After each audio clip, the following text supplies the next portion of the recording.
The government of Pakistan has taken 44 members of banned outfits, including Masood Azhar, Raoof and Azhar, the brother and son of Jaish-e-Mohammad's chief Masood Azhar, into preventive detention for investigation, Interior Ministry officials said on Tuesday.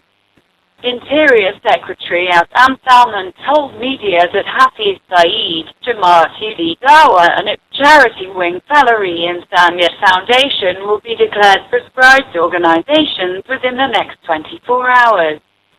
Jaish-e-Mohammad has been in the news for the last few weeks after a suicide bomber rammed his explosive-laden vehicle into a convoy of Indian soldiers in Pulwama in Indian-administered Kashmir.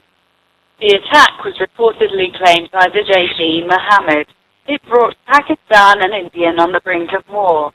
Tensions between the two countries escalated further after Indian planes violated Pakistani airspace and released their payload inside Pakistan's territory on February 26. In response, Pakistan shot down 2 Indian planes in Kashmir on the very next day. One plane crashed in the Kohi-Rata sector of Azad, Kashmir, while another in Indian-administered Kashmir's Bajam area.